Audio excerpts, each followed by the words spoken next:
وَلَقَدْ يَسَّرْنَا الْقُرْآنَ لِلذِّكْرِ فَهَلْ مِن مُّدَّكِرٍ۔ الحمد لله رب العالمين والصلاة والسلام على أشرف الأنبياء والمرسلين، أما بعد فأعوذ بالله من الشيطان الرجيم من همزه ونفخه ونفثه. بسم الله الرحمن الرحيم. رب اشرح لي صدري ويسر لي أمري واحلل عقدة من لساني يفقهوا قولي. اللهم انفعنا بما علمتنا وعلمنا ما ينفعنا وزدنا علما. فبشر عبادي الذين يستمعون القول فيتبعون أحسنه أولئك الذين هداهم الله وأولئك هم أولو الألباب. إن الذين قالوا ربنا الله ثم استقاموا تتنزل عليهم الملائكة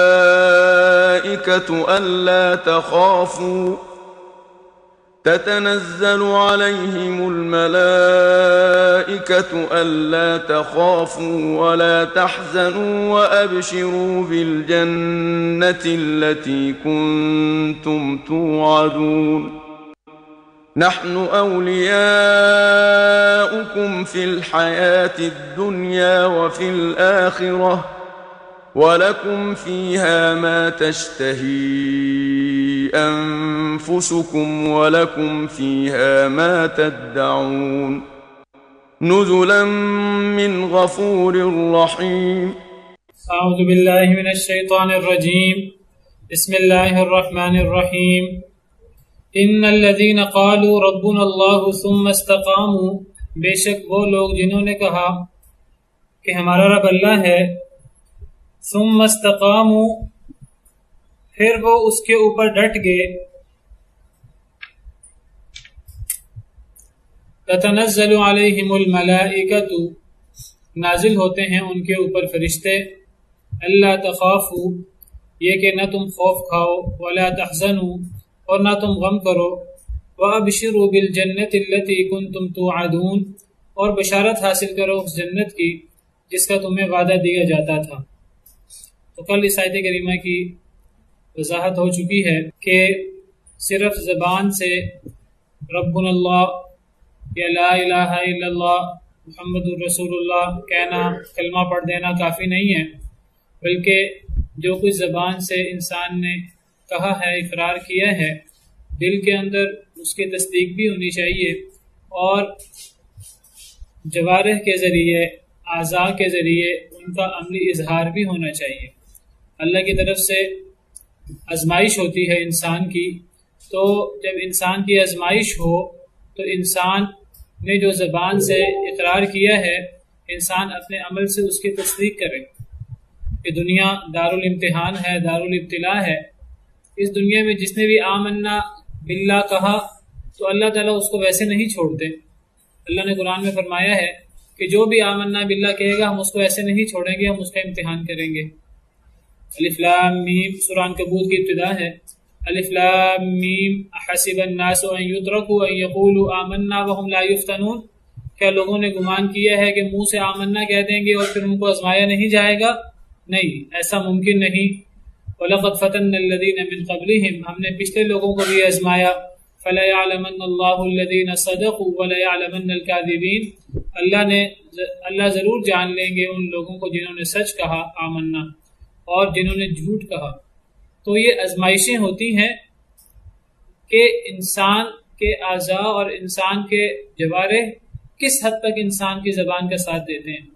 تو صرف زبان سے آمنا کہہ دینا، ربنا اللہ کہہ دینا کافی نہیں، بلکہ ثم استقاموا، پھر اس پر استقامت اختیار کرنا، پھر اعضاء کے ذریعے عمل کرنا، اور اس عمل کے اندر خلوص ہو، یہ عمل لوجہ اللہ ہو اور کسی مقصد کے لیے نہ ہو، اور نمبر 2 یہ عمل اللہ اور اللہ کے رسول صلی اللہ علیہ وسلم کے بتائے ہوئے طریقے کے مطابق ہو، اور پھر انسان اسی پر ہمیشگی اختیار کرے، انسان اسی پر استقامت اختیار کرے تاکہ انسان کو موت آ جائے۔ یہ ہے استقامت۔ تو جو لوگ زبان سے بھی اقرار کرتے ہیں اور پھر اس پر استقامت بھی اختیار کرتے ہیں تو ان کی فضیلت کیا ہے کہ ان کے اوپر فرشتے نازل ہوتے ہیں۔ سیدنا ابو بکر صدیق رضی اللہ عنہ سے استقامت کے بارے میں تفسیر مروی ہے، وہ فرماتے ہیں استقامت سے مراد یہ ہے کہ انسان شرک سے بچا رہے اور انسان مرتے دم تک توحید پر گامزن رہے۔ سیدنا ابو بکر صدیق سے استقامت کی تفسیر میں یہ مروی ہے، اور سیدنا ابو بکر صدیق جیسے صحابہ بہت زیادہ محتاط تھے، وہ قرآن کریم کی آیات کی تفسیر اس قسم کی اپنی طرف سے نہیں کرتے تھے، لازماً انہوں نے یہ تفسیر نبی کریم صلی اللہ علیہ وسلم سے سنی ہوگی۔ تو سیدنا ابو بکر صدیق سے مروی ہے کہ انہوں نے پوچھا، ساتھیوں سے، اپنے لوگوں سے پوچھا کہ تمہارے نزدیک استقامت سے کیا مراد ہے؟ وہ کہنے لگے استقامت سے مراد ہمیشگی کرنا، اور انہوں نے جو ان کو پتہ تھا بتایا، تو وہ فرمانے لگے کہ استقامت سے مراد یہ نہیں ہے جو تم کہہ رہے ہو، استقامت سے مراد انسان شرک سے بچا رہے اور انسان توحید پر گامزن رہے مرتے دم تک، تو گویا کہ وہ بندہ استقامت اختیار کرتا ہے۔ اللہ تعالی عالم۔ بہرحال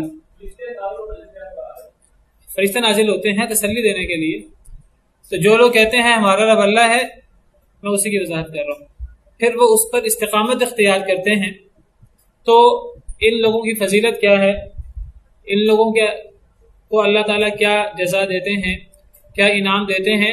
ان پر فرشتے نازل ہوتے ہیں، تتنزل علیہم الملائکۃ، ان پر فرشتے نازل ہوتے ہیں۔ کیوں نازل ہوتے ہیں؟ تسلی دینے کے لیے، یہ کہنے کے لیے اللہ تخافوا، یہ کہ نہ تم خوف کھاؤ۔ کل میں نے ذکر کیا تھا کہ خوف ہوتا ہے مستقبل کا، کہ مستقبل میں اب تمہارے ساتھ جو سلوک ہوگا تو انشاءاللہ تمہیں اس کے بارے میں کوئی خوف کھانے کی ضرورت نہیں۔ تم نے دنیا میں ربنا اللہ کہا، تم اس پر استقامت تم نے اختیار کی، اب اللہ رب العالمین موت کے وقت، قبر میں، میدان محشر میں اور آخرت میں تمہارے ساتھ اب اللہ رب العالمین بہت بہترین معاملہ فرمائیں گے۔ تو اب تمہیں کوئی خوف کھانے کی ضرورت نہیں ہے آئندہ آنے والے معاملات کے بارے میں۔ اب تمہیں قیامت کا دن جو بڑا مشکل دن ہے میدان محشر کا، تمہیں اس دن کی ہولناکیوں سے خوف کھانے کی ضرورت نہیں، اور تمہیں اب آئندہ زندگی کے بارے میں خوف کھانے کی ضرورت نہیں۔ خوف ہوتا ہے مستقبل کا۔ اور ولا تحزنوا، اور فرشتے یہ بھی کہتے ہیں اور غم بھی نہ کرو۔ غم ہوتا ہے معاف فاتہ، جو گزر چکا، یعنی ماضی کے بارے میں جو تم پیچھے چھوڑ کے اب جا رہے ہو، اپنے بیوی بچوں کے بارے میں، اور جو تم دنیا میں چھوڑ کے جا رہے ہو اس کے بارے میں بھی تمہیں غم کرنے کی ضرورت نہیں ہے۔ جو اللہ تمہاری موجودگی میں تمہاری بھی حفاظت کرتا تھا اور تمہارے بیوی بچوں کی اور تمہاری چیزوں کی حفاظت کرتا تھا، وہی اللہ تمہاری عدم موجودگی میں بھی وہ تمام چیزوں کے محافظ ہوں گے۔ والخلیفۃ فی المال والاہل، اللہ تعالیٰ خلیفہ ہوتے ہیں مال میں بھی اور اہل میں بھی۔ ایک انسان سفر میں چلا جائے، دعا پڑھ کے جائے، تو اللہ تعالیٰ اس کی عدم موجودگی میں اس کے پیچھے سے اس کے مال اور اس کی بیوی بچوں کی حفاظت کرتے ہیں۔ تو وہی اگر ایک انسان اگلے سفر پہ چلا جائے، آخرت کے سفر پہ چلا جائے، اور اگر وہ دنیا کے اندر استقامت اختیار کی رکھی ہو اس نے، تو پھر فرشتے اسے تسلی دیتے ہیں کہ جو تم دنیا میں چھوڑ کے جا رہے ہو وہ ناتواں چھوٹے بچے ہیں، یا وہ جو بھی تمہارے پیچھے ہے، تو تمہیں ان پر کوئی غم کرنے کی ضرورت نہیں ہے، اللہ ان کا نگہبان ہے۔ یہ یعنی موت کے وقت فرشتے نازل ہوتے ہیں۔ فرشتے کس وقت نازل ہوتے ہیں؟ فرشتے مختلف اقوال ہیں علماء کے۔ بعض علماء کہتے ہیں کہ فرشتے نازل ہوتے ہیں موت کے وقت، بعض کہتے ہیں قبر میں، بعض کہتے ہیں میدان محشر میں۔ قرآن کی ایک آیت بھی ہے میدان محشر کے بارے میں، میدان محشر کے بارے میں ہے، سورہ انبیاء کی آیت ہے، سورہ انبیاء آیت نمبر 103۔ نیک لوگوں کے بارے میں اللہ تعالیٰ فرماتے ہیں کہ لا يحزنهم الفزع الاکبر، جو نیک لوگ ہیں ان کو جو بڑی گھبراہٹ ہے وہ غمگین نہیں کرے گی۔ بڑی گھبراہٹ سے کیا مراد ہے؟ بڑی گھبراہٹ سے مراد میدان محشر کا جو خوف ہے، میدان محشر کا جو خوف ہے وہ انہیں غم میں نہیں ڈالے گا۔ کن لوگوں کو؟ پیچھے ذکر ہے وہ لوگ جن کے نیک اعمال کا پلڑا بھاری ہو گیا، ان لوگوں کی بات ہے۔ تو ان لوگوں کو جو بڑی گھبراہٹ ہے میدان محشر میں، بڑی گھبراہٹ بھی ان کو خوف میں مبتلا نہیں کرے گی۔ وجہ کیا ہے کہ میدان محشر میں ہر بندہ خوف زدہ ہوگا، جنت جہنم سامنے ہوں گے، ہر بندہ خوف زدہ ہوگا. یہ خوف زدہ کیوں نہیں ہوں گے؟ اس لیے وَتَتَلَقَّاهُمُ الْمَلَائِكَةُ، فرشتے ان سے ملاقات کریں گے میدان محشر میں، اور فرشتے ان سے ملاقات کر کے کیا کہیں گے؟ تسلی دیں گے. هَذَا يَوْمُكُمُ الَّذِي كُنْتُمْ تُوعَدُونَ، یہی تو تمہارا وہ دن ہے جس کے بارے میں تمہیں وعدہ دیا جاتا تھا. یعنی دنیا میں کیا وعدہ دیا جاتا تھا؟ الا ان اولیاء اللہ لا خوف علیہم ولا هم يحزنون، جو اللہ کے ولی ہوتے ہیں، جو اللہ کے قریبی ہوتے ہیں، جو اللہ کے ماننے والے ہوتے ہیں، ان پر نہ کوئی خوف اور نہ کوئی غم. یہ کون لوگ ہیں؟ الذین آمنوا وکانوا یتقون، یہ ایمان والے اور تقوی اختیار کرنے والے لوگ ہیں.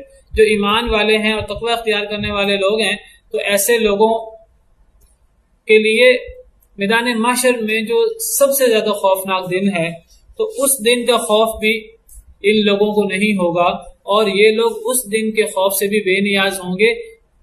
فرشتے ان سے میدان محشر میں بھی ملیں گے. بعض مفسرین کہتے ہیں کہ یہ جو آیت کریمہ جو ہم پڑھ رہے ہیں کہ فرشتے ان پر نازل ہوتے ہیں اور فرشتے انہیں کہتے ہیں خوف نہ کھاؤ، غم نہ کرو. بعض کہتے ہیں یہ میدان محشر میں ہے، بعض کہتے ہیں یہ موت کے وقت ہے. موت کے وقت بھی فرشتے آتے ہیں. موت کے وقت دیکھیے، ایک فرشتے وہ ہیں جو فرشتے روح قبض کرتے ہیں. یہی روح قبض کرنے والے فرشتے جب کافروں کی روح قبض کرتے ہیں تو بڑی بے دردی کے ساتھ اور مار پیٹ کر کے اور ذلیل کر کے اور باتیں بھی بناتے ہیں ان کو، اور ان کی مار پیٹ بھی کرتے ہیں. اور یہی فرشتے جب نیک لوگوں کی روح قبض کرتے ہیں تو بڑی عزت و احترام کے ساتھ اور ساتھ ساتھ تسلی بھی دیتے ہیں. اللہ نے ان کی منظر کشی بھی کی اور ہم پیچھے پڑھ آئے ہیں. میں ایک دفعہ دوبارہ آپ کو یاد کروا دوں. سورہ نحل میں پہلے آیت نمبر 28 میں کافروں کا ذکر ہے، پھر آیت نمبر 32 میں مسلمانوں کا ذکر ہے. آیت نمبر 28 سورہ نحل، اللہ فرماتے ہیں الذین تتوفاہم الملائکۃ ظالمی انفسہم، وہ لوگ جنہیں فرشتے فوت کرتے ہیں، وہ لوگ جو اپنے آپ پر ظلم کرنے والے ہوتے ہیں. ظالم لوگوں کو جب فرشتے فوت کرتے ہیں تو کیا ہوتا ہے کہ فَأَلْقَوُا السَّلَمَ مَا كُنَّا نَعْمَلُ مِنْ سُوءٍ، تو پھر وہ جو ظالم لوگ ہیں جب انہیں فرشتے فوت کرتے ہیں، قرآن کریم کی دوسری آیتوں میں ہے کہ یضربون وجوہہم وادبارہم، فرشتے ان کی پیٹھ پر اور ان کے چہروں پر مارتے ہیں. وذوقوا عذاب الحریق، اور فرشتے کہتے ہیں کہ اب تمہیں جلنے کا عذاب بھی تمہیں چکھنا ہوگا. تو جب فرشتے انہیں فوت کرتے ہیں فَأَلْقَوُا السَّلَامَ، تو یہ لوگ کیا کہتے ہیں؟ ظالم لوگ یہ سلامتی ڈالتے ہیں فرشتوں پر، فرشتوں کے سامنے ہاتھ جوڑتے ہیں، ان سے پناہ مانگتے ہیں، ان کے اوپر سلامتی ڈالتے ہیں، یعنی گویا کہ ان سے پناہ مانگتے ہیں فرشتوں سے. اور وہ کہتے ہیں ما كنا نعمل من سوء، ہم نے تو کبھی گناہ ہی نہیں کیا، ہم تو گناہ نہیں کرتے تھے، ہم تو برا کام نہیں کرتے تھے، حالانکہ پوری زندگی گناہ کرتے رہے. فرشتے کیا جواب دیں گے؟ بلا ان اللہ علیم بما کنتم تعملون، بلکہ بے شک اللہ تعالیٰ جاننے والا ہے ساتھ اس کا جو تم عمل کرتے تھے. پھر فرشتے ان کو دھمکی سنائیں گے اور کہیں گے فادخلوا ابواب جہنم خالدین فیہا، اب تم داخل ہو جاؤ جہنم کے دروازوں میں، اس میں ہمیشہ ہمیشہ رہنے کے لیے. مرتے وقت ہی انہیں یہ دھمکی سنا دی جاتی ہے، اب تمہارے لیے کوئی خیر نہیں ہے، اب تمہارے لیے یہ موت بھی، عذاب، یہ قبر بھی، قبر کی زندگی بھی، اور میدان محشر بھی، اور اخروی زندگی ہے، اب وہ ہمیشہ تمہارے لیے عذاب ہے. فلبئس مثوى المتکبرین، بس بہت ہی برا ٹھکانہ تکبر کرنے والوں کا. یہ تو کافر لوگوں کی موت کی بات ہے. جہاں تک نیک لوگوں کی موت کی بات ہے تو اللہ فرماتے ہیں الذین تتوفاہم الملائکۃ طیبین، وہ لوگ جنہیں فرشتے فوت کرتے ہیں اس حال میں کہ وہ پاک ہوتے ہیں، پوری زندگی خود بھی پاک رہے، پاکیزہ عمل کرتے رہے. تو کیا ہوتا ہے ان کے ساتھ مرتے وقت؟ یقولون سلام علیکم، فرشتے انہیں سلام کہتے ہیں. فرشتے روح قبض کرنے آ رہے ہیں لیکن ساتھ سلام بھی پیش کر رہے ہیں. اس سے بڑی سعادت کیا ہو سکتی ہے؟ اللہ میں ان لوگوں میں شامل فرمائے. فرشتے انہیں کہتے ہیں سلام علیکم، تم پہ سلامتی ہو، ادخلوا الجنۃ بما کنتم تعملون، داخل ہو جو جنت میں اس وجہ سے جو تم عمل کرتے تھے. تو ان آیات کو مد نظر رکھتے ہوئے اب یہ آیت کریمہ کہ جن لوگوں نے کہا ہمارا رب اللہ ہے، پھر وہ ڈٹ گئے، فرشتے ان پر نازل ہوتے ہیں کہ تم پر کوئی خوف نہیں، کوئی غم نہیں. تو بعض مفسرین کہتے ہیں یہ موت کے وقت ہے جیسے سورہ نحل کی آیات ہے، بعض مفسرین کہتے ہیں جیسے سورہ انبیاء کی آیات ہیں کہ یہ میدان محشر ہے، بعض کہتے ہیں کہ یہ قبر کے اندر ہے. تو امام ابن کثیر کہتے ہیں کہ ساری ہی باتیں مراد ہو سکتی ہیں. یہ تینوں مشکل اوقات ہیں. ایک موت کا وقت بڑا ہی انسان کے لیے پریشان کن وقت ہے. انسان اس وقت ایک زندگی کو چھوڑ کر دوسری زندگی میں جا رہا ہوتا ہے اور دنیا چھوڑ رہا ہوتا ہے اور برزخی جب اس کے معاملات شروع ہو رہے ہوتے ہیں تو انسان اس وقت خوف زدہ ہوتا ہے میرے ساتھ کیا ہوگا. تو فرشتے اس وقت تسلی دینے کو موجود ہوتے ہیں، قبر میں فرشتے تسلی دینے کو موجود ہوتے ہیں، اور میدان محشر میں بھی فرشتے تسلی دینے کو موجود ہوتے ہیں، جیسے سورہ انبیاء میں ہے۔ تو گویا کہ یہ فرشتے تینوں جو مشکل اوقات ہیں اس میں موجود ہوتے ہیں۔ حدیث مبارکہ میں آتا ہے، صحیح حدیث ہے نبی کریم صلی اللہ علیہ وسلم کی، حضرت ابو ہریرہ سے مروی ہے کہ نبی کریم صلی اللہ علیہ وسلم نے فرمایا، یہ سنن نسائی کی روایت ہے اور حدیث صحیح ہے۔ تو حضرت ابو ہریرہ راوی ہیں کہ نبی کریم صلی اللہ علیہ وسلم نے فرمایا، اذا حضر المؤمن، جب مومن کی موت کا وقت آتا ہے، جب مومن محتضر ہو جاتا ہے اور اس کی موت کا وقت آ جاتا ہے، اتتہ ملائکۃ الرحمہ، تو اس کے پاس رحمت کے فرشتے آتے ہیں، بحریرۃ بیضاء، سفید رنگ کے ریشم کے ساتھ، فیقولون، وہ کہتے ہیں، اخرجی راضیۃ مرضیا عنکی، فرشتے کہتے ہیں کہ اے جان تو نکل جا، راضی، تو راضی ہے، تجھے راضی کیا جائے گا، تو راضی ہے، تو راضی بھی ہوگی اور تجھ سے راضی بھی ہے اللہ، یعنی تو نکل الی روح اللہ و ریحان، تو نکل اللہ کی رحمت اور اللہ کی مغفرت کی طرف، ورب غیر غضبان، تو نکل اس رب کی طرف جو تجھ سے ناراض نہیں ہے، جو تیرے ساتھ راضی ہے، اور جو رب تجھ پہ ناراض نہیں ہے اس رب کی طرف تو نکل۔ تو جب مجھے بتائیے، جب فرشتے جو ہیں وہ کسی نیک شخص کو مرتے وقت یہ تسلی دیں گے تو اس شخص کا کیا غم باقی رہ جائے گا؟ کوئی غم باقی نہیں رہ جائے گا۔ جب فرشتے اسے کہیں گے کہ اب آپ اپنے اس رب سے ملاقات کرنے والے ہیں جو رب آپ سے ناراض نہیں ہے، وہ رب آپ کی ملاقات کا مشتاق ہے، اور رب کی رحمت تو ماں کی رحمت بھی اس کے سامنے کوئی حیثیت نہیں رکھتی، تو انسان کو تو پریشانی اور فکر تب ہوتی ہے کہ جب انسان کو پتہ نہ ہو کہ اللہ مجھ سے راضی ہے کہ نہیں راضی۔ جب فرشتے آ کر کہیں کہ اب آپ اللہ کی رحمت کی طرف نکلیں اور آپ اس رب کی طرف نکلیں جو آپ سے جو ہے وہ راضی ہے اور آپ سے ناراض نہیں ہے، تو اس سے بڑی سعادت اور اس سے بڑا سکون ایک مرنے والے کو کیا ہوگا۔ تو بہرحال راجح قول کے مطابق یہ فرشتے نازل ہوتے ہیں 3 موقعوں پر، موت کے وقت بھی، اور قبر میں بھی، اور میدان محشر میں بھی۔ اور فرشتے کہتے ہیں خوف کرنے کی ضرورت نہیں مستقبل کے بارے میں، اور غم کرنے کی ضرورت نہیں جو ماضی جو تم پیچھے چھوڑ کے جا رہے ہو۔ وَأَبْشِرُوا بِالْجَنَّةِ الَّتِي كُنْتُمْ تُوعَدُونَ، اس جنت کی بشارت حاصل کرو جس کا تمہیں وعدہ دیا جاتا تھا۔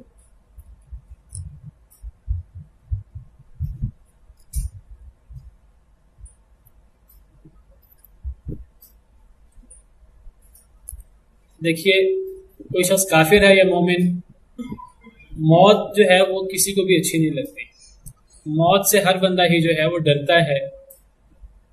جو کافر ہے وہ تو ڈرتے ہیں اس لیے کہ ان کے لیے سب کو پتہ ہے موت تو آنی ہے، لیکن اب کافر لوگ، بہت سارے لوگ عقیدہ رکھتے ہیں کہ مرنے کے بعد زندگی نہیں ہے، تو وہ اس لیے ڈرتے ہیں موت سے کہ بس اب پھر ہم اب مر جائیں گے اور سب کچھ ختم ہو جائے گا، ہماری جو زندگی ہے وہ دنیا کی زندگی ہے۔ یا جو اخروی زندگی کی امید رکھتے ہیں، اگر انہوں نے گناہ کیے ہوں، انہیں پتہ ہوتا ہے کہ ہم نے گناہ کیے ہیں، اب ہمارے لیے آخرت میں کوئی اللہ کے ہاں اچھا مقام نہیں ہے، کوئی اچھا بدلہ نہیں ہے۔ جو آخرت کے قائل ہیں، جنت جہنم کے قائل ہیں، وہ منہ سے جتنا مرضی اپنی صفائیاں پیش کریں، انسان کو پتہ ہوتا ہے کہ میں کتنے پانی میں ہوں، انسان کو اندر سے پتہ ہوتا ہے کہ میں کتنا نیک ہوں، میں نے اپنے رب کو کتنا راضی کیا ہے۔ بل الانسان علی نفسہ بصیرہ ولو القی معاذیرہ، انسان اپنے نفس پر بصیر ہوتا ہے، اپنے نفس پر خود دلیل ہوتا ہے۔ ولو القی معاذیرہ، جتنے عذر چاہے پیش کرے، لوگوں کے سامنے وہ اپنے عذر پیش کرتا رہے، میں بڑا نیک ہوں، میں یہ ہوں، میں وہ ہوں، فلاں مجھ سے غلطی اس وجہ سے ہوئی ہے، لوگوں کے سامنے بڑے عذر ڈالتا ہے، انسان کو خود پتہ ہوتا ہے اندر سے میں کتنے پانی میں ہوں۔ تو جو لوگ آخرت پر ایمان رکھتے ہیں، جنت جہنم پر ایمان رکھتے ہیں، تو جب ان سے دنیا کے اندر گناہ ہوتے ہیں، غلطیاں ہوتی ہیں، وہ اس لیے موت سے ڈرتے ہیں کہ پتہ نہیں ہمارے لیے آخرت میں جنت ہے کہ جہنم ہے، قبر میں پتہ نہیں ہمارے ساتھ کیا ہونا ہے۔ ہمیں پتہ ہے قبر میں اللہ کی نعمتیں بھی ہیں، اور ہمیں یہ بھی پتہ ہے قبر میں اللہ کا عذاب بھی ہے، والعیاذ باللہ، اور جو اللہ کے عذاب میں مبتلا ہوگا تو وہ پھر قبر میں ہمیں جب تک میدان معاشر ہے اس وقت تک اللہ کے عذاب میں ہوگا۔ تو سب لوگ ہی جو ہیں وہ موت سے ڈرتے ہیں۔ یہ تو کافروں کی بات ہے یا مومنوں میں سے گناہ گاروں کی بات ہے، لیکن جو نیک مومن ہیں، جو زندگی کے اندر نیکی کرتے رہے، موت سے وہ بھی ڈرتے ہیں۔ اگر وہ قبر اور دیگر معاملات، دیکھیے مومن جتنا بھی ہو، مومن کبھی بھی خواہشات میں مبتلا نہیں ہوتا. مومن خواہشات میں مبتلا نہیں ہوتا. خواہشات میں جاہل قسم کے لوگ مبتلا ہوتے ہیں. مومن جو ہے وہ یہ نہیں کرتا کہ جی اللہ غفور الرحیم، اللہ مجھے معاف کر دے گا. مومن کو اگر اللہ کی رحمت کی امید ہوتی ہے تو اللہ کی رحمت کی امید کے ساتھ ساتھ اس کو اللہ کے عذاب کا خوف بھی ہوتا ہے. اور مومن کو پتہ ہوتا ہے جو جتنا بڑا مومن ہوتا ہے اس نے اگرچہ گناہ کم بھی کیے ہوں، جتنا بڑا مومن ہوگا وہ اپنے گناہ سے اتنا زیادہ خوف زدہ ہوگا، چاہے اس نے توبہ کیوں نہیں کر لی ہو. جتنا بڑا مومن ہوگا اگر اس نے نیک اعمال بھی کیے ہوں گے اسے یہی خوف مارے کھا رہا ہوگا، پتہ نہیں اللہ نے میرا یہ نیک عمل قبول بھی کیا کہ نہیں کیا. کیونکہ ضروری نہیں کہ اللہ تعالیٰ ہر عمل قبول کر لیں.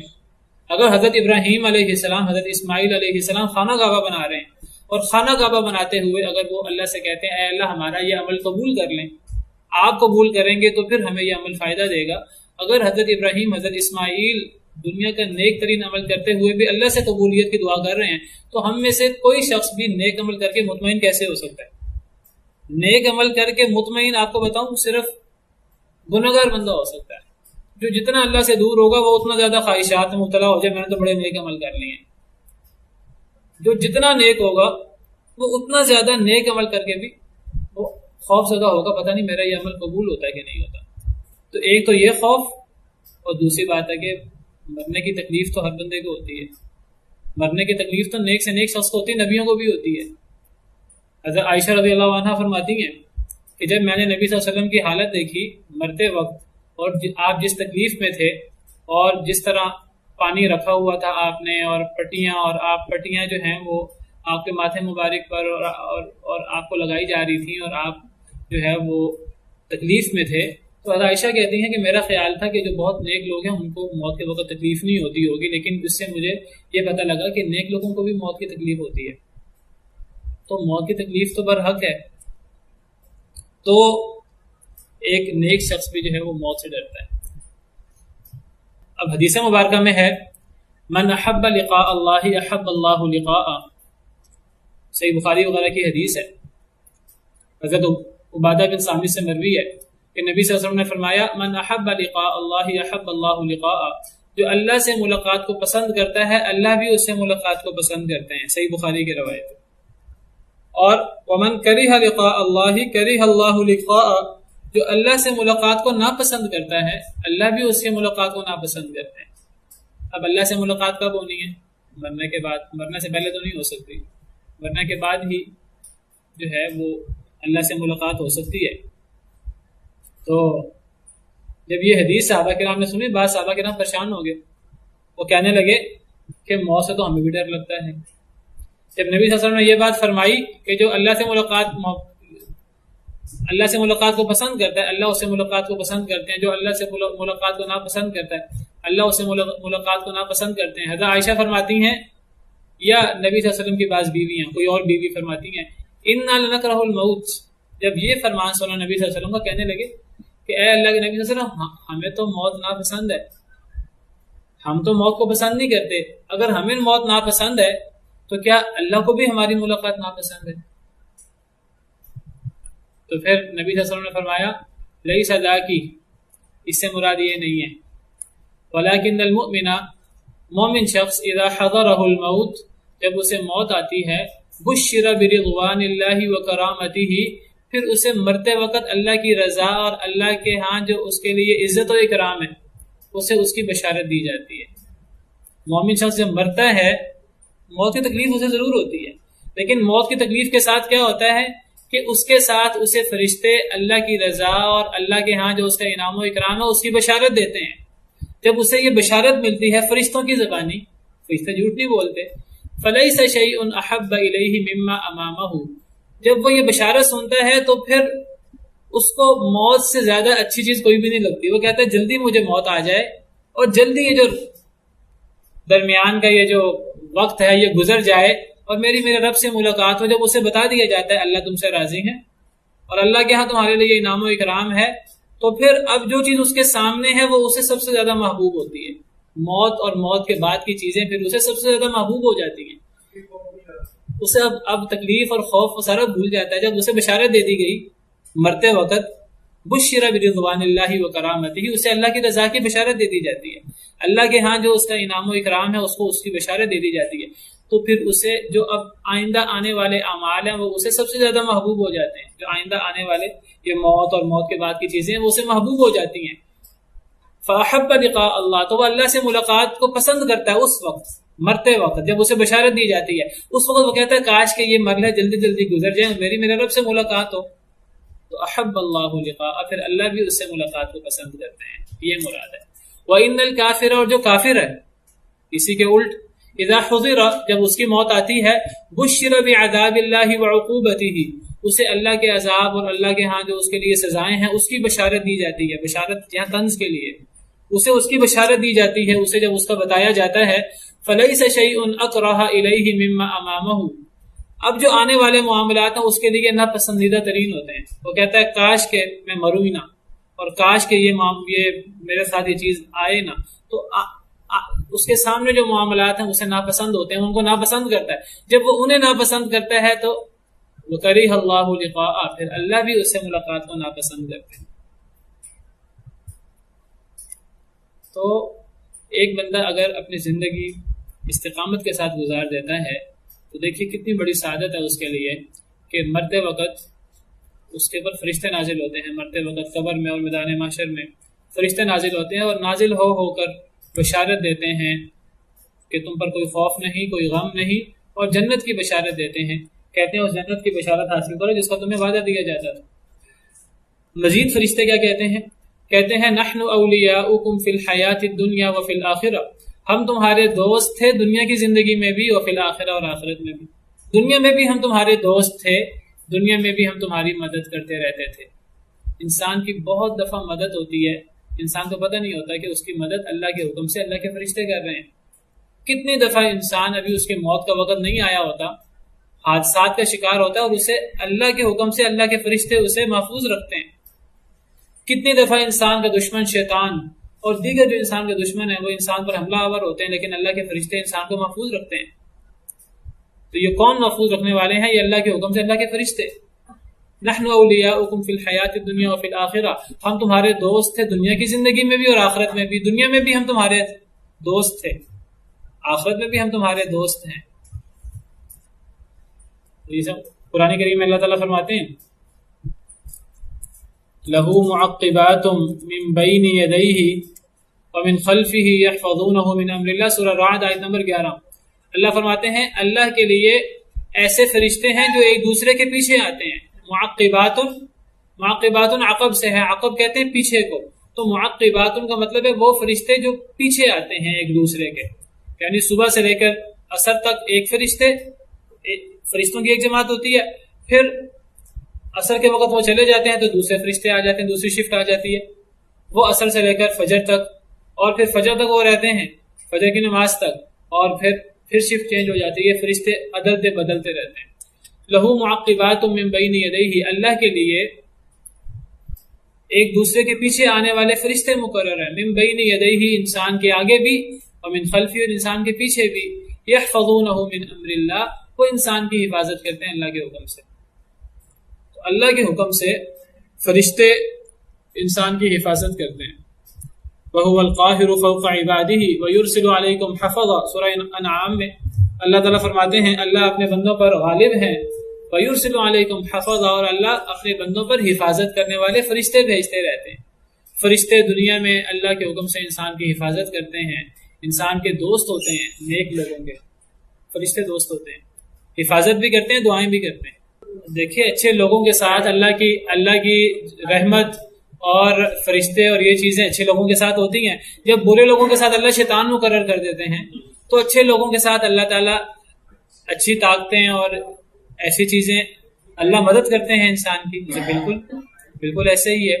تو فرشتے دنیا میں نیک لوگوں کے دوست بھی ہیں، نیک لوگوں کی مدد بھی کرتے ہیں اللہ کے حکم سے، اپنی مرضی سے کچھ نہیں کر سکتے، وہ نیک لوگوں کی مدد بھی کرتے ہیں، دعائیں بھی کرتے ہیں۔ ہم نے یہ سورہ فصلت ہے، اس سے پچھلی سورہ مومن، یہ سورہ غافر، ہم نے اس سورت کے شروع میں پڑھا الذین یحملون العرش ومن حولہ یسبحون بحمد ربہم ویؤمنون بہ ویستغفرون للذین آمنوا، کہ وہ لوگ جنہوں نے عرش کو اٹھایا ہوا ہے اور جو عرش کے ارد گرد فرشتے ہیں یسبحون بحمد ربہم اپنے رب کی حمد کے ساتھ اس کی تسبیح بیان کرتے ہیں، وَيُؤْمِنُونَ بِهِ اپنے رب پر ایمان لاتے ہیں، وَيَسْتَغْفِرُونَ لِلَّذِينَ آمَنُوا اور ایمان والوں کے لیے استغفار کرتے رہتے ہیں۔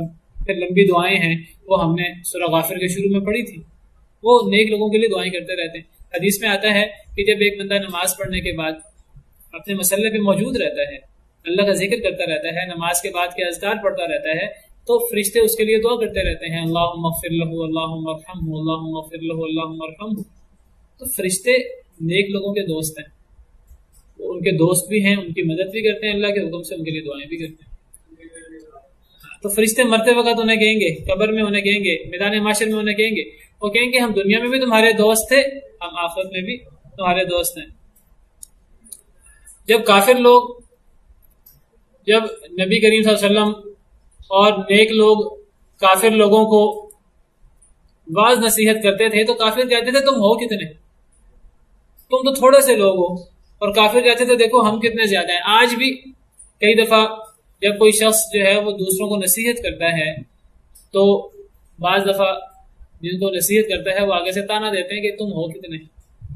پچھلے دنوں ایک پروگرام ہوا، آپ نے بھی وہ پروگرام سنا ہوگا، تو اس پروگرام میں کسی نے دوسرے کو تانا دیا کہ تم ہو کتنے، تم بات کرتے ہو دعوت کی، دین کی، تم ہو کتنے، تم تو اتنے تھوڑے سے ہو۔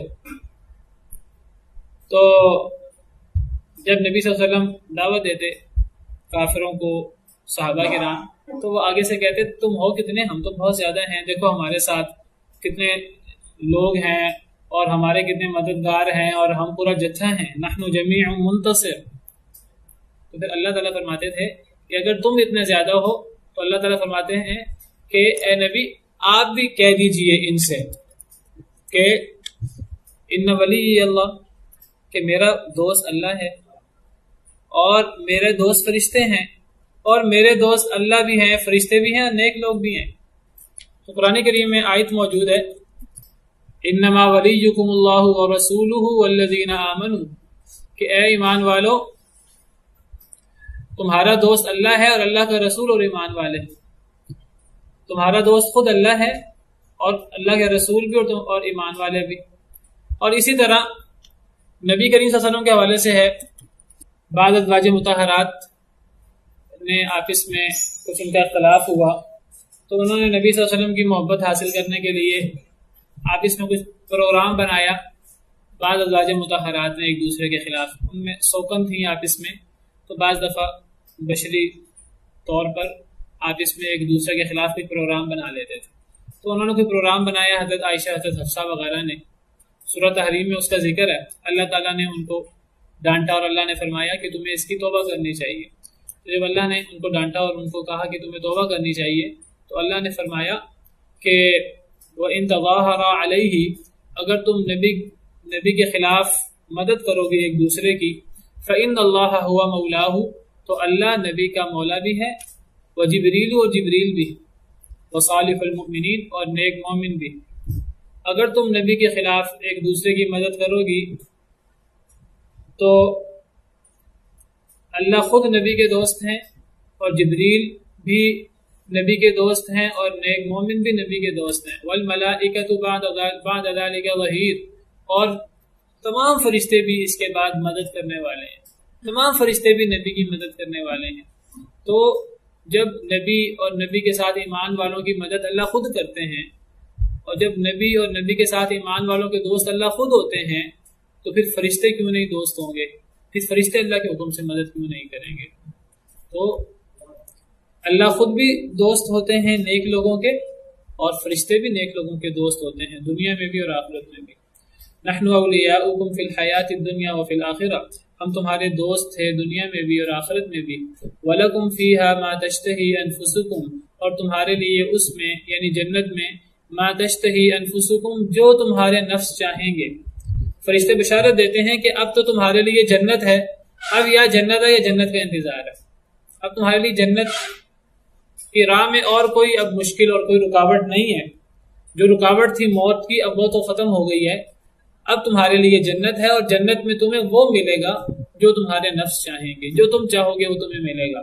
وَلَكُمْ فِيهَا مَا تَدَّعُونَ، اور تمہارے لیے اس میں جو تم مانگو، جو تم تقاضا کرو، جو تم منہ سے نکالو، جو تمہارے دل میں آئے تمہیں وہ جنت میں ملے گا۔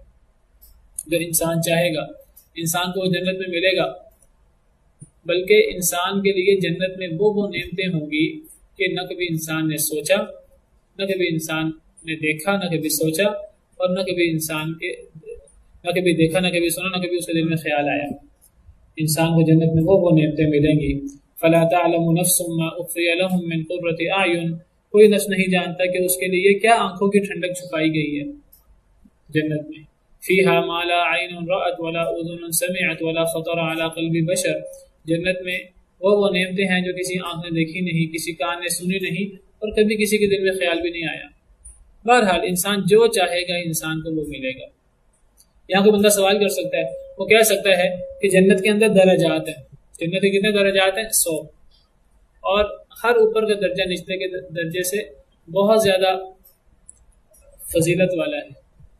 ہر اوپر کا درجہ نچلے درجے سے 2 درجوں میں اتنا بڑا فاصلہ ہے، جیسے ہم ستاروں کی طرف دیکھتے ہیں، آسمان کی طرف دیکھتے ہیں، ہمیں ستارے اپنی پہنچ سے دور نظر آتے ہیں، 2 درجوں کے درمیان اتنا بڑا فاصلہ ہے۔ تو جو نچلے درجے والے ہیں یہ اوپر کے درجے والوں کو اس طرح دیکھیں گے، تو کسی کے دل میں سوال آ سکتا ہے کہ جو نچلے درجے والا ہوگا تو وہ کہے، کیا وہ خواہش نہیں کرے گا کہ میں اوپر کے درجے میں پہنچ جاؤں؟ وہ بڑے درجے کی خواہش نہیں کرے گا؟ دیکھیے اللہ نے ہر چیز میں درجات رکھے ہیں، نیکی کے بھی درجات ہیں، برائی کے بھی درجات ہیں، جنتیوں کے بھی درجات ہیں، جہنمیوں کے بھی درجات ہیں۔ تو اب جنت میں جب ایک بندہ چلا جائے، اگر ایک بندہ جنت کی سب سے نچلے درجے میں چلا جائے تو کیا وہ تمنا نہیں کرے گا کاش کہ میں جنت الفردوس میں چلا جاؤں؟ تو اللہ بہتر جانتے ہیں، شاید اللہ تعالیٰ اس کے دل سے یہ خواہش ہی نکال دیں۔ بہرحال درجات کا تفاوت تو ہے۔ اب جو انبیاء کرام علیہ السلام کا مقام ہے، اب وہ عام جنتیوں کا مقام تو نہیں ہوگا۔ جو صدیقین کا اور شہداء کا مقام ہے وہ عام جنتیوں کا تو نہیں ہوگا۔ جنتیوں میں ایسے لوگ بھی ہوں گے کہ جن کے نیک اعمال بھی ہوں گے اور برے اعمال بھی ممکن ہوں۔ وآخرون اعترفوا بذنوبهم خلطوا عملا صالحا وآخر سیئا عسى اللہ ان یتوب علیہم، ایسے لوگ بھی ہیں جنہوں نے خلط ملط عمل کیے ہوئے ہیں، نیک عمل بھی ہیں اور برے اعمال بھی ہیں، شاید اللہ ان کو بھی معاف کر دے، شاید اللہ ان کو بھی جنت دے دے۔ لیکن اب کیا ان لوگوں کا مقام وہ تو نہیں ہے جو انبیاء کا ہے، جو صدیقین کا ہے، شہداء کا ہے؟ تو یہ ذہن میں سوال آ سکتا ہے کہ کیا نچلے درجے والے اوپر کے درجے میں جانے کا اور نبیوں کے درجے میں جانے کا ان کے دل میں خیال نہیں آئے گا، وہ خواہش نہیں کریں گے؟ واللہ عالم کیا صورت ہوگی۔ ممکن ہے اللہ تعالیٰ ایسی خواہش جو ممکن نہیں ہے، اللہ دیکھیے دل تو اللہ کے ہاتھ میں، ممکن اللہ تعالیٰ دل میں ایسی خواہش ہی پیدا نہ کرے۔ دل میں تو خواہش بھی وہی آئے گی جو اللہ انسان کے دل میں ڈالیں گے، وہی انسان کے دل میں خواہش آئے گی۔ ورنہ کوئی انسان یہ خواہش کرے کہ میں جنت سے نکل کے دنیا میں آ جاؤں، دوبارہ ایک دفعہ نئے سرے سے زندگی شروع ہو جائے، اس قسم کی خواہش ممکن ہے؟ اس قسم کی خواہشیں اللہ تعالیٰ ذہنوں سے ویسے ہی نکال دیں۔ واللہ تعالی عالم۔ بہرحال ہمارا ایمان ہے کہ جنت میں انسان جو خواہش کرے گا اس کی وہ خواہش پوری ہوگی، جو انسان طلب کرے گا اس کو وہ چیز ملے گی، کوئی رکاوٹ نہیں ہوگی۔ نزلا من غفور الرحیم، مہمان نوازی ہوگی غفور الرحیم کی طرف سے، اللہ غفور الرحیم کی طرف سے مہمان نوازی ہوگی، اس اللہ کی طرف سے جو بہت بخشنے والا ہے، بہت رحم کرنے والا ہے، وہ میزبان ہوگا۔ اور وہ اللہ جو زمین و آسمان کا رب ہے اور ہر چیز کا خالق ہے، مالک ہے، جب وہ میزبان ہوگا اور جب وہ سلام کرنے والا ہوگا جنتی لوگوں کو، تو اس سے بڑھ کر سعادت کی انتہا نہیں ہو سکتی، پھر اس سے بڑھ کر مزید سعادت کیا ہو سکتی ہے؟ تو اللہ سے دعا ہے کہ اللہ تعالی ہمیں ان لوگوں میں شامل کر دے اور اللہ تعالی ہمیں دین میں استقامت نصیب فرمائے۔ رکوع ختم ہو گیا، اگلا رکوع انشاءاللہ آیت نمبر 33 سے 3 کے بعد شروع کریں گے۔ میں چاہ رہا ہوں کہ میں یوم عرفہ کے بارے میں اور کل کے دن کے روزے کے بارے میں آپ کو کچھ بتا دوں۔ جب بھی یوم عرفہ آتا ہے، عید آتی ہے، رمضان، عید الفطر ہو یا عید الاضحیٰ ہو، تو ایک مسئلہ جو ہے وہ بار بار کھڑا ہو جاتا ہے اور تازہ ہو جاتا ہے کہ ہمیں عید یا رمضان یا حج یا یوم عرفہ وہ ہمیں مکہ مکرمہ کے ساتھ منانا ہے کہ ہمیں وہ اپنے مطابق رکھنا ہے۔ تو اب کل یوم عرفہ ہے، تو ایک مسئلہ سوشل میڈیا پہ بہت زیادہ آ رہا ہے کہ آج حاجی میدان عرفات میں اکٹھے تھے، اب اس وقت وہ میدان عرفات سے مزدلفہ جا رہے ہوں گے، راستے میں ہوں گے، ابھی وہاں 7 بجے سعودی عرب میں، تو وہاں اب حاجی جو ہے وہ عرفات سے مزدلفہ جا رہے ہوں گے۔ تو ہم نے پاکستان والوں نے جو عرفات کا روزہ ہے یہ آج رکھنا تھا، جب حاجیوں نے عرفات میں ہونا تھا، کہ ہم نے یہ اپنی تاریخ کے مطابق 9 ذی الحجہ کو روزہ رکھنا ہے۔ تو اصولی طور پر یہ بات سمجھنی چاہیے کہ یہ حساب کتاب کے لیے اللہ تعالیٰ نے 2 چیزیں مقرر کی ہیں، ایک چیز ہے سورج اور ایک چیز ہے چاند۔ چاند بھی حساب کے لیے ہے اور سورج بھی حساب کے لیے ہے۔ سورہ رحمان میں اللہ رب العالمین فرماتے ہیں الشمس والقمر بحسبان، کہ سورج اور چاند حساب کے لیے ہیں۔ بعض مفسرین نے اس آیت کریمہ کی تفسیر یہ کی ہے کہ سورج اور چاند حساب کے مطابق چل رہے ہیں، لیکن بعض مفسرین نے اس کی تفسیر یہ کی ہے کہ سورج اور چاند حساب کے لیے ہیں، کہ تاکہ لوگ ان کے ساتھ حساب کریں دنوں کا، مہینوں کا، اپنے اوقات کا۔ اسی طرح سورہ انعام میں بھی اللہ رب العالمین کا ارشاد ہے کہ فالق الاصباح، کہ اللہ تعالیٰ صبح کو پھاڑنے والے ہیں، وجعل اللیل سکنا، اللہ نے رات کو سکون کے لیے بنایا ہے، والشمس والقمر حسبانا، اور اللہ نے سورج اور چاند کو حساب کے لیے بنایا ہے۔ ذالک تقدیر العزیز العلیم، یہ اندازہ ہے بہت غالب اور بہت جاننے والے کا۔ تو یاد رکھیے کہ یہ حساب کے لیے سورج بھی ہے اور چاند بھی ہے۔ بعض لوگ سمجھتے ہیں جیسے اللہ نے صرف چاند کو حساب کے لیے بنایا ہے، نہیں، سورج بھی حساب کے لیے ہے، چاند بھی حساب کے لیے ہے، بس فرق یہ ہے کہ سورج گھنٹوں کے حساب کے لیے ہے، دن کے اندر جو اوقات آتے ہیں سورج ان کے حساب کے لیے ہے۔ فجر کا کیسے پتہ لگے گا، سورج طلوع ہونے کا وقت کون سا ہے، ظہر کا وقت کون سا ہے، عصر کا وقت کون سا ہے، مغرب کا وقت کون سا ہے، عشاء کا وقت کون سا ہے، ان چیزوں کی پہچان سورج سے ہوتی ہے۔ جب ظہر کی نماز کا وقت ہوتا ہے جب سورج ڈھل جاتا ہے، عصر کا وقت ہوتا ہے اس سائے کے مطابق ہے، وہ سائے کا تعلق سورج کے ساتھ ہے، مغرب کا وقت سورج غروب ہونے کے ساتھ ہے، عشاء کا وقت غروب شفق کے ساتھ ہے، شفق کا تعلق بھی سورج وغیرہ کے ساتھ ہے۔ تو بہرحال ایک حساب یہ ہوتا ہے اور ایک حساب ہوتا ہے مہینے کا، مہینوں کا حساب، دنوں کا حساب وہ چاند سے ہوتا ہے۔ تو دونوں قسم کے حساب و کتاب کا تعلق سورج اور چاند دونوں کے ساتھ ہے۔ تو اب بعض لوگ کہتے ہیں یہ جو چاند کا حساب ہے، سورج کا حساب تو چلو ٹھیک ہے، سورج کا حساب ہر ملک ہر مطلب والے اپنا اپنا حساب کر لیں، لیکن جب چاند کے حساب کی باری آئے تو چاند کا حساب پوری دنیا میں ایک ہونا چاہیے۔ بعض لوگ اس قسم کا موقف پیش کرتے ہیں، یہ موقف بڑا عجیب ہے۔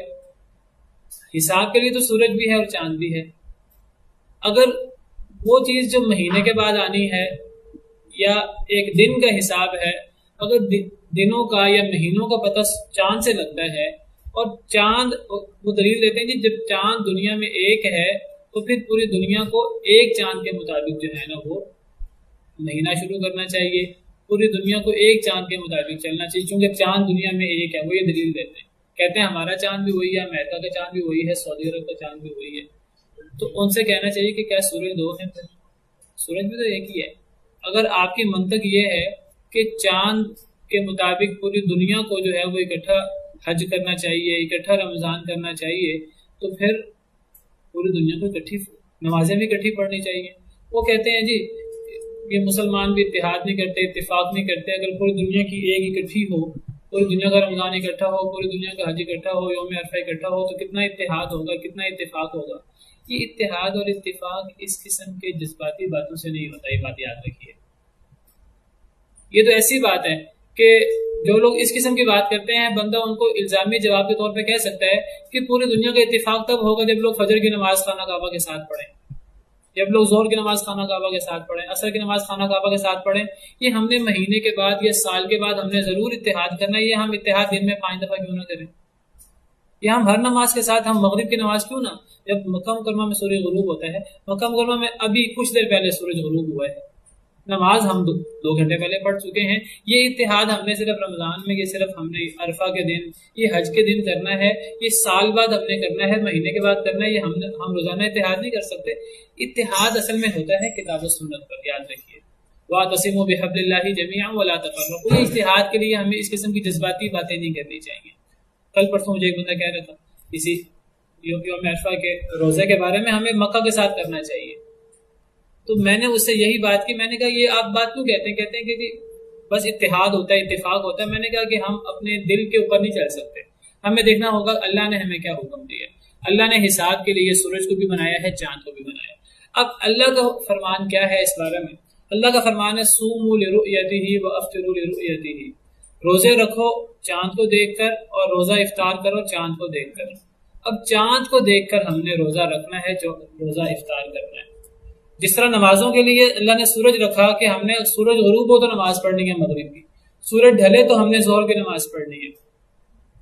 تو اللہ نے روزے کے لیے چاند کو رکھا ہے. جب ہم سورج غروب ہونا اپنے اپنے علاقے کے مطابق دیکھتے ہیں. ہم یہ نہیں دیکھتے کہ مکہ مکرمہ میں سورج کب غروب ہوگا تب مغرب کی نماز پڑھیں گے. ہم کہتے ہیں ہمارے علاقے میں سورج کب غروب ہوگا اس کے مطابق نماز پڑھیں گے. تو جب چاند دیکھنا ہوتا ہے رمضان شروع کرنے کے لیے یا رمضان ختم کرنے کے لیے یا حج کے لیے، تو ہم وہ اپنے اپنے علاقے کا چاند کیوں نہیں دیکھتے؟ وہ ہم مکہ مکرمہ کا یا وہ امریکہ والوں کو یا جاپان والوں کو یا پاکستان والوں کو ہم مکہ مکرمہ کا یا پوری دنیا کو ایک چاند کا ہم مختلف کیوں ٹھہراتے ہیں؟ جس طرح سورج کے مطلع مختلف ہیں، ہر علاقے میں چاند کے مطلع مختلف ہیں. یہ بات یاد رکھیے. ہر علاقے کا اپنا اپنا مطلع ہوتا ہے. اگر ایک علاقے میں ایک شخص نہ دیکھے، اسی علاقے کے اسی مطلع کے دیگر لوگوں کی گواہی وہاں قابل قبول ہوگی. لیکن ایک علاقے والوں کے لیے دوسرے مطلع کے لوگوں کی گواہی قابل قبول نہیں ہوگی. مکہ والوں کی، جاپان والوں کی، امریکہ والوں کی گواہی ہمارے حق میں کیسے قابل قبول ہوگی؟ ہم اپنے چاند کو دیکھ کر روزہ رکھیں گے، وہ اپنے چاند کو دیکھ کر روزہ رکھیں گے. ہم اپنے چاند کو دیکھ کر ذوالحجہ شروع کریں گے، وہ اپنے چاند کو دیکھ کر ذوالحجہ شروع کریں گے. بعض لوگ کہتے ہیں اچھا چلیں جی یہ تو ہم مانتے ہیں کہ مطلع کا اختلاف ہے. ویسا کو تو اس کے بارے میں حدیث مبارکہ بھی موجود ہے. صحیح مسلم کی حدیث، وقت جو ہے وہ ختم ہو گیا، 1-2 منٹ رہ گئے ہیں. صحیح مسلم کی حدیث ہے کہ میں آپ کو حدیث بیان کر رہا ہوں خلاصہ مختصر کر کے. حضرت ابن عباس کی والدہ ہیں، انہوں نے حضرت قریب ہیں ایک، ان کو حضرت ابن عباس کی والدہ نے کسی کام سے شام بھیجا. حضرت ابن عباس اور ان کی والدہ مکہ مکرمہ میں رہتے تھے. انہوں نے حضرت ابن عباس کی والدہ نے قریب نامی ایک شخص ہیں انہیں شام بھیجا، جہاں حضرت امیر معاویہ کا دارالخلافہ تھا، جہاں حضرت امیر معاویہ ہوتے تھے. وہ کام سے وہاں گئے تو یہ شعبان کی بات ہے. حضرت قریب کہتے ہیں کہ میں شام میں ہی تھا کہ وہاں رمضان شروع ہو گیا. اس زمانے میں لمبے سفر ہوتے تھے، مہینہ 20 دن لگ جاتے تھے. وہ واپس آ گئے، ابھی رمضان جاری تھا، کوئی 15-20 تاریخ تھی رمضان کی. حضرت قریب واپس آئے تو باتوں باتوں میں حضرت ابن عباس نے پوچھا قریب سے کہ تم نے کب چاند دیکھا تھا؟ حضرت قریب کہتے ہیں میں نے چاند دیکھا تھا جمعے کی رات کو. حضرت قریب کہتے ہیں شام میں. تو حضرت ابن عباس حیرانگی سے پوچھتے ہیں کہ تم نے خود دیکھا تھا؟ وہ کہتے ہیں میں نے خود دیکھا اپنی آنکھوں سے. کہا اور لوگوں نے بھی دیکھا تھا؟ جی اور لوگوں نے بھی دیکھا تھا. حضرت امیر معاویہ نے جو حکومت تھی اس کا فیصلہ یہ ہوا کہ اب جمعے کی رات سے ہمارا رمضان شروع ہو گیا. حضرت ابن عباس کہتے ہیں ہم لوگوں نے ہفتے کی رات چاند دیکھا تھا. جمعے کی رات کا مطلب ہے کہ جمعہ اور جمعرات کی درمیانی رات شام والوں نے چاند دیکھا حضرت قریب نے. اور ہفتے کی رات کا مطلب ہے جمعہ اور ہفتہ کی درمیانی رات، جمعہ اور ہفتہ کی. تو حضرت ابن عباس نے ایک دن لیٹ دیکھا مکہ مکرمہ میں. اب حضرت قریب کہتے ہیں کہ حضرت اب ہم نے کیا کرنا ہے؟ اب آپ ہمارے مطابق کر لیں، ہم نے پہلے چاند دیکھا تھا. حضرت ابن عباس کہنے لگے کہ ہم اپنے مطابق رمضان پورا کریں گے، وہ شام والے اپنے مطابق رمضان پورا کریں گے. اور پھر حضرت ابن عباس کہنے لگے ہاکذا امرنا رسول اللہ صلی اللہ علیہ وسلم، ہمیں نبی صلی اللہ علیہ وسلم نے اسی طرح حکم دیا. اب اس حدیث میں دیکھیے اس سے بڑی صراحت کیا ہے کہ اس حدیث میں پوری صراحت موجود ہے. کچھ لوگ کہتے ہیں کہ ٹھیک ہے جی اختلاف مطلع ہے، ٹھیک ہے ہم مانتے ہیں، باقی ہم مطلع کا خلاف مانتے ہیں رمضان میں ہر موقع پر، لیکن عرفات کے دن کا جو روزہ ہے نا اس کا تعلق تو حاجیوں کے عرفات میں موجودگی سے ہے. تو ہمیں عرفات، جس دن حاجی عرفات میں ہوں گے ہمیں اس دن کا روزہ رکھنا چاہیے. حاجی تو عرفات میں جو ہے وہ جس دن مکہ مکرمہ میں 9 ذی الحجہ ہوتی ہے، حاجی اس دن عرفات میں ہوتے ہیں. تو یاد رکھیے حدیث میں یوم عرفہ کے روزے کا ذکر ہے، صوم یوم عرفہ، اور یوم عرفہ سے مراد عرفہ کا دن ہے، اور عرفہ کا دن یہ اصل میں زمانہ ہے، یہ جگہ نہیں ہے۔ عرفات کی ذاتی حیثیت نہیں ہے، عرفات خود مقام ہے، نہیں یوم عرفہ ہے نا، تو یوم جو ہے یہ دن ہے، عرفہ کا دن۔ اور عرفہ کا دن کون سا، یہ بات یاد رکھیے، اگر ایک بندہ 7 ذی الحجہ کو عرفات چلا جائے کیا اس کا حج ہو جائے گا؟ ایک بندہ 8 ذی الحجہ کو عرفات چلا جائے، 10 ذی الحجہ کو عرفات چلا جائے، 11 ذی الحجہ کو عرفات چلا جائے، یہ صرف عرفات کی بات نہیں ہے، یہ عرفات کے ساتھ ساتھ یوم عرفہ، عرفہ کے دن کی اہمیت۔ اور یوم عرفہ کب ہے؟ یہ 9 تاریخ کو ہے، یوم عرفہ 9 تاریخ کو۔ یہ نام ہے، ایک یوم ترویہ ہے، یہ 8 ذی الحجہ کے دن کو کہتے ہیں یوم ترویہ، جب لوگ مینا جاتے ہیں۔ یوم عرفہ 9 ذی الحجہ، اور یوم النحر 10 ذی الحجہ، اور یوم القر 11 ذی الحجہ، یہ سارے کے سارے زمانہ ہیں، دن ہیں۔ تو یوم عرفہ سے مراد عرفہ کے دن کا روزہ ہے جو 9 تاریخ کا روزہ ہے۔ تو مکہ والوں کے لیے 9 تاریخ جو ہے وہ جب حاجی عرفات میں ہوتے ہیں وہی 9 تاریخ ہوتی ہے۔ باقی دنیا میں جہاں جہاں جس علاقے میں جس تاریخ کو 9 تاریخ ہوگی وہ اس دن کا روزہ رکھیں گے، ورنہ اگر ہم باقی پوری دنیا کو عرفہ کے ساتھ پابند کر دیں، دیکھیں کتنی کی باتیں آتی ہیں۔ کہتے ہیں مالدیپ وغیرہ میں اور کئی ایسے علاقے ہیں وہاں مکہ مکرمہ سے ایک دن پہلے چاند نکل آتا ہے۔ اگر ہم ان لوگوں کو جہاں ایک دن پہلے چاند نکل آتا ہے، اب اگر ہم انہیں مکہ مکرمہ کا پابند کر دیں، ہم گویا کہ انہیں پابند کریں گے وہ اپنی عید کے دن عرفہ کا روزہ رکھیں۔ اگر ہم مالدیپ وغیرہ کو جہاں ایک دن پہلے چاند نکل آتا ہے، سنگاپور وغیرہ میں، اگر ہم انہیں مکہ کے ساتھ روزہ رکھنے کا پابند کریں تو انہیں عید کے دن یوم النحر کے دن روزہ رکھنا پڑے گا۔ اتنی بڑی بات ہے۔ پھر آپ دیکھیے کہ یہ جو اب وسائل اتصالات قریب ہوئے ہیں 50-60 سال سے، 100 سال پہلے، آج سے پہلے ہمیں نہیں پتہ لگتا تھا مکہ مکرمہ میں کس دن چاند نظر آیا۔ تب لوگ کیا کرتے تھے؟ تب لوگ مکہ مکرمہ کے مطابق کیسے روزہ رکھتے تھے؟ تب لوگ مکہ مکرمہ کے مطابق جب حاجی اکٹھے ہوتے تھے لوگوں کو پتہ ہی نہیں ہوتا تھا امریکہ میں کہ حاجی کس دن جو ہیں وہ عرفات میں اکٹھا ہو رہے ہیں۔ تب لوگ کیا کرتے تھے؟ تب لوگ اپنی اپنی رویت کا اعتبار کرتے تھے۔ اب آج جب جدید وسائل آئے ہیں تو دین چینج ہو گیا ہے۔ 1400 سال تک لوگ اپنی اپنی رویت کا اعتبار کرتے رہے۔ اب جب ٹی وی آ گیا، اب ہم اپنی آنکھوں سے دیکھ رہے ہیں، ٹیلی کاسٹ ہو رہا ہے کہ حاجی عرفات میں اکٹھا ہو رہے ہیں، ہمارے ہاں 8 تاریخ ہے۔ ہم اب جدید وسائل کی وجہ سے اب ہم چینج کر دیں، پہلے 1400 سال ہم اپنی اپنی رویت کا اعتبار کرتے رہے۔ تو کل کا روزہ ہے 9 تاریخ کا، پاکستان کے لیے یہی یوم عرفہ ہے، یہی 9 تاریخ ہے انشاءاللہ، اور اسی کا ثواب 2 سال کے گناہ معاف ہونے کا ہے۔ تو کل سب روزہ رکھیں۔ اللہ تعالی اعلم، صلی اللہ وسلم علی نبینا برحمه تحلو الحياة شوقا